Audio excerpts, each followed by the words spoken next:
গৌরদহে BJP সমর্থক ব্যবসায়ীর অভিযোগ, হুমকি ও ক্ষতির মুখে ব্যবসা। বিজেপিতে যোগ দেওয়ার পর থেকে শারীরিক ও মানসিকভাবে হেনস্থার শিকার হচ্ছেন এমনই অভিযোগ তুললেন গৌরদহ এলাকার ব্যবসায়ী সুব্রত মণ্ডল। ঘটনাটি ক্যানিং পশ্চিম বিধানসভা কেন্দ্রের গৌরদহ রেল স্টেশনের সংলগ্ন এলাকায়।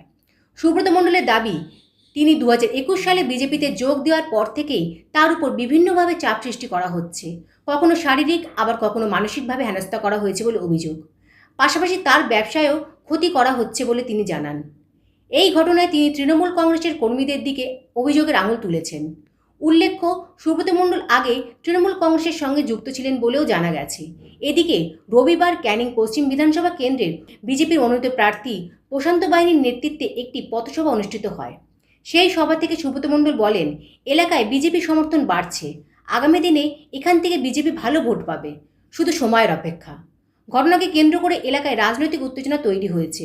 যদিও এই অভিযোগের বিষয়ে তৃণমূল কংগ্রেসের পক্ষ থেকে কোনো প্রতিক্রিয়া এখনো পর্যন্ত পাওয়া যায়নি। জামালউদ্দিন সর্দারের রিপোর্ট, 72 ঘন্টা। আমার উপস্থাপনা শেষ করছি। সবাই ভালো থাকবেন, সুস্থ থাকবেন। ভারত মাতা কি, ভারত মাতা কি, ভারত মাতা কি। না, আমরা তো বিজেপি করছি এবং বিজেপি আমরা বহুদিন থেকেই করছি। বিগত 2021 সালে বিজেপি করার অপরাধে আমার একাধিক কেস, জীবনহানি, একবার মৃত্যুর মুখ থেকে আমি বেঁচে এসেছি। সেই জায়গায় দাঁড়িয়ে সম্মানের সহিত এখনো অবধি আমরা সেই পার্টিতেই আছি, কোনো পার্টি এখনো যায়নি। আর আজকের শিক্ষক প্রশান্ত বাইনের নেতৃত্বে 29-30 নম্বর বুথের 4 নম্বর মণ্ডলের সৌজন্যে ছোট্ট একটি পদসভা হয়েছে, যেখানে উপস্থিত ছিলেন মাননীয় শৈবাল লাহিড়ী মহাশয়, শিক্ষক প্রশান্ত বাইন এবং সমাজসেবী সিরাজ দেওয়ান, এছাড়া আরও বিজেপির কার্যকর্তারা ছিলেন। আর আপনারা জানেন, গ্রামে গঞ্জে যে সমস্ত ছোটোখাটো মিটিং হচ্ছে, মিটিংয়ে মানুষের মনে বিজেপির জায়গা গেঁথে গেছে। কারণ কাগজে লিখো নাম, যে নাম মুছে যাবে, হৃদয়ে লেখো নাম, সে নাম মুছে যাবে না, থেকে যাবে। তা বিজেপির নাম হৃদয়ে লিখে যারা রেখেছে, যতই জোর জুলুম করুক আর যতই মোস্তানের চোখ লাল চোখ দেখাক, অসুবিধা হবে না। ভোট বাক্স খুললেই বুঝতে পারবে যে কি ভোট হচ্ছে। কারণ আজকের মিটিংটায় আমি উপলব্ধি করলাম, যারা খুনি, আসামি, মার্ডারার, এমন ধরনের কিছু দুষ্কৃতী, তাদের নামে একাধিক ক্রিমিনাল কেস আছে, তারা বসে বসে লোক গুনছে এবং মাপছে মিটিংয়ে কারা কারা আসছে।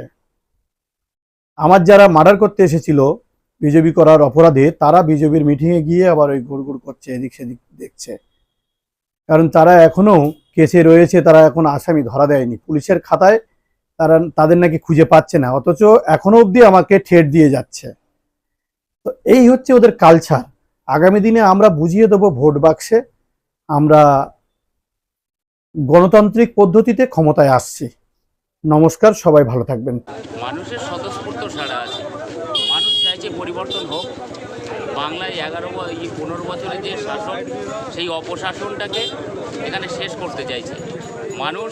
গণতান্ত্রিক পদ্ধতিতে যদি ভোট দিতে পারে, এই গভর্নমেন্টকে অবসান ঘটিয়ে দেবে, এই গভর্নমেন্টকে ছাড়া। উনি বলতে পারেন, কারণ মানুষের রায় যদি কেড়ে নেয় তাহলে সে কথা বলা যেতে পারে। কারণ 2023 সালে কাউকে ভোট দিতে দেননি, সবই নিজের মতো করে চালিয়ে দিয়েছেন। এবারে উনি কি ভাবছেন উনিই জানেন।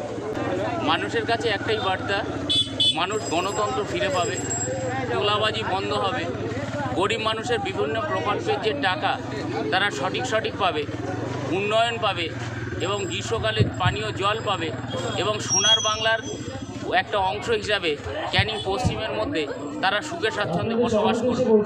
আমি অতি সাধারণ, যেমন সাধারণ পরিবারের ছেলে, যেমন আমি বিগত দিনে আমার জীবন জীবিকা যেভাবে চালিয়েছি, ঠিক একইভাবে আমার কর্মীদের সাথে যা হয় সব রকম তাদের সাথেই শেয়ার করে খাওয়া দাওয়া। এটা সম্পূর্ণ জেলা এবং রাজ্যের সিদ্ধান্ত, এখানে আমার কিছু বলার নেই। তারা যদি ইচ্ছা প্রকাশ করেন অবশ্যই সেখানে বড় জনসভা হবে, এটা আমরা আশা রাখছি। ক্যানিং পশ্চিমবাসী হিসাবে, ভারতীয় জনতা পার্টির প্রার্থী হিসাবে আমি বলতে চাই, এখানে আপনারা ভালো থাকুন, সুস্থ থাকুন এবং আগামী দিনে 29 তারিখে সকাল সকাল গিয়ে 2 নম্বর বোতাম টিপে পদ্মফুল চিহ্নে ভোট দিন এবং ভোট দিয়ে সোনার বাংলা তৈরি করুন। আগামীকালের কর্মসূচি আমাদের যেমন জনসংযোগ আছে, বিভিন্ন মানুষের কাছে তাদের আশীর্বাদ পাওয়ার জন্য বিভিন্ন এলাকায় যাওয়া। দেখুন, আমার যেটা মনে হচ্ছে যে গত 5 বছরে ক্যানিং পশ্চিম বিধানসভা তৃণমূল কংগ্রেসের শাসনে, অত্যাচারে, অবিচারে, বিভিন্ন ধরনের মানুষের ব্যক্তি স্বাধীনতা, বাক স্বাধীনতা থেকে শুরু করে মা বোনের থেকে শুরু করে সমস্ত শ্রমিক, কৃষক সবাই বাঁচতে চাইছে, তৃণমূল কংগ্রেসের হাত থেকে তারা বাঁচতে চাইছে। এবং আমি যেটুকু সময় পেয়েছি, ঘুরেছি, তাতে বুঝেছি যে মানুষ পাল্টাতে চাইছে, পরিবর্তন করতে চাইছে। এবং আমি 100% আশাবাদী যে এবার ক্যানিং পশ্চিম বিধানসভায় ভারতীয় জনতা পার্টির প্রার্থী প্রশান্ত পায়েল উনি নির্বাচনে নিশ্চিতভাবে জয়লাভ করবেন। আমি ক্যানিং পশ্চিম বিধানসভার সমস্ত গণতন্ত্রপ্রিয় মানুষকে অনুরোধ জানাবো যে 29 এপ্রিল নির্ভয়ে আপনি আপনার নাগরিকত্ব এবং ভোটাধিকার নির্বাচন কমিশনার যে সে সুব্যবস্থা করেছেন, আপনি ভোট দিন এবং ভোটের পরিবেশ অত্যন্ত ভালো থাকবে।